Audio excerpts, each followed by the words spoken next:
Hello, Nicholas. Hello, Jess. Hello, 11 a.m. Where are you? Yeah, where are you? I was thinking I got to do one of these reporter things. I'm live on the scene at the Ethereum Foundation's first side event ever, to my knowledge anyway. This is the Founders Night, co-hosted with Pivotal and Protocol Labs, a bunch of other people. This is Ethereum Foundation meeting with founders on its quest to bring more apps to Ethereum and the EVM ecosystem. We're here at ETH, no less, of course. I love just seeing. I know like three people in your background. Yeah, we can. Hi, what's up? Yeah, it's actually an incredible view. Let me show you. Right. Yeah. Looking at the ocean or the Mediterranean. Okay, so it sounds like actually I saw a meme tweet. He's like, "Is this like the first ETH conference that we're actually stoked on and excited about, and that I should feel FOMO of really missing?" What's your sense of the event overall? I think everyone's having a great time here, as far as I can tell. There's a lot of enthusiasm about building apps, building AI-related products. I think there's a good energy around Ethereum, and especially with the Robinhood announcement earlier in the week, coinciding with ECC just next door. There's just been a lot of excitement about Ethereum being the network of choice, the chain of choice for people who are making big moves in the consumer space. I mean, what are people talking about on the ground? Is there? I assume there's a lot of like stablecoin talk, a lot of DeFi talk, a lot of tokenized stock talk. But is there some like kind of weird emerging stuff that you didn't expect? For sure, yeah. I mean, definitely the hot topics here. It's a great place to come if you're representing like a CEX, a DEX, trying to make deals, partnerships, etc. So there's a lot of that kind of conversation happening, of course. I spent the afternoon yesterday at Sozu House, which is a hacker house. Saw a bunch of great projects, people working at the intersection of crypto and AI, a bunch of projects in ZK, AI memory-related stuff, Tiny Cloud. I met some people working on solar projects as well. So great diversity of things happening. And then, of course, a lot of conversations for sort of these bigger, exchange-related kind of conversations, partnerships happening as well, of course. You've been on the ground all week, so we haven't had a chance to talk with you about the Robinhood announcement and maybe sort of what that means for some of these early stage companies. I think there's sort of a narrative out there that, okay, Robinhood's going to come in and eat everybody's lunch now because they have the distribution. I'm curious what the builders' reaction to that.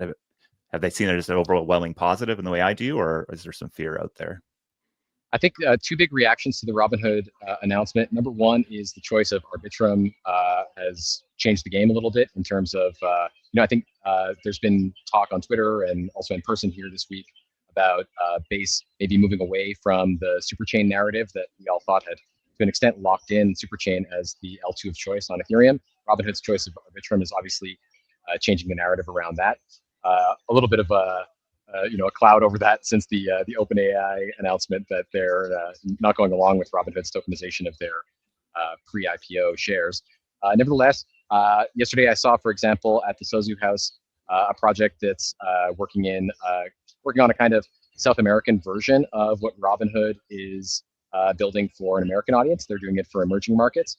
So I think a lot of people see this as validation of their choices, both in terms of stack and the kind of market they're addressing. So a lot of positivity around the Robinhood deal. Of course, there's some people who are more sort of strident cypherpunks who are less excited about the sort of centralized options coming in. But I think overall the feeling is very positive in that it's affirming of Ethereum as a choice for a blockchain to build on. Nice. Nicholas, you had a pretty aggressive tweet against those glasses yesterday or today, and yet here you are live on stream making use of them because, quote, they sound better. They do sound better. Okay. I'll say Meta Ray-Bans, fantastic physical product, but God, that app is dog shit. Dude, and I think it's interesting. Too. Yeah, well, that's it. They turned it from the Meta Ray-Ban app into the Meta AI app.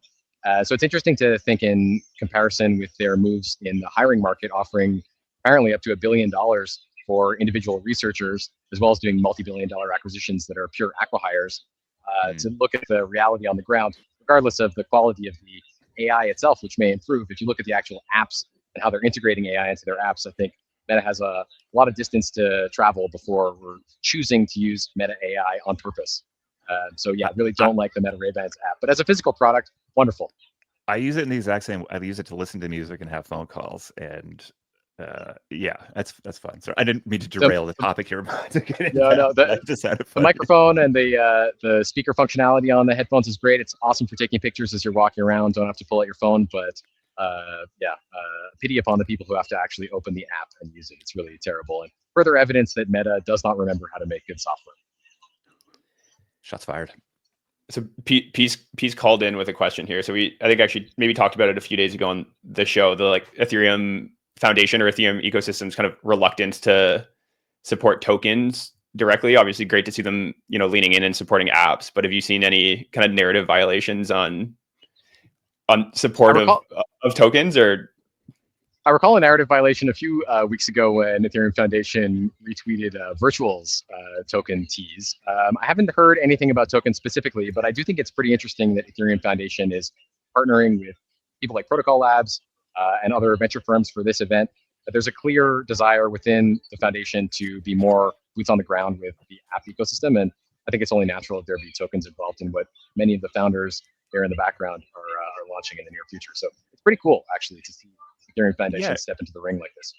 It is a major shift in how they're approaching the market. And I think, the last 6 months, there's been a ton of criticism of Ethereum, and mostly probably because of price, but of the ETH for not taking as active a role in the ecosystem as, say, a Solana Foundation is.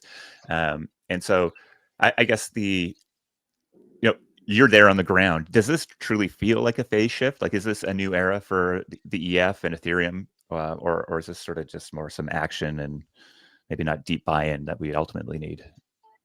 Definitely, there is a feeling that there's a shift in Ethereum Foundation's posture towards apps. I hear people mentioning Solana's super team as a reference frequently, and I think there's a desire to just be more supportive, be more in the mix, and a real acknowledgement amongst people both inside the foundation and the ecosystem around it that apps are what get adoption, and so Ethereum is going to need to lean into the app narrative in order to move beyond just having some of the coolest and most powerful infrastructure and really reach customers. So I think all signs are really positive, and there's a good energy around that. Obviously, price is, some people are not so happy about the Ethereum as a stablecoin narrative, but my feeling is that the Ethereum Foundation is doing a lot of the right things, and I'm excited to see what the next 6 months, 12 months hold.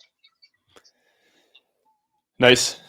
Well, should we bring Connor up? Nicholas, enjoy. I guess what is today the last day? Like what's happening? The conference just ended, so people are hanging out at this event all night. I hear that there's, if you're still in Cannes, definitely come through this event. There's capacity for folks, so great to meet people if you're here. And then I'm going to be sticking around for a few days for ETH Global Cannes, which is following up ETHCC, and I'll actually be judging the hackathon on Sunday. So if you're participating in that, nice to see you there.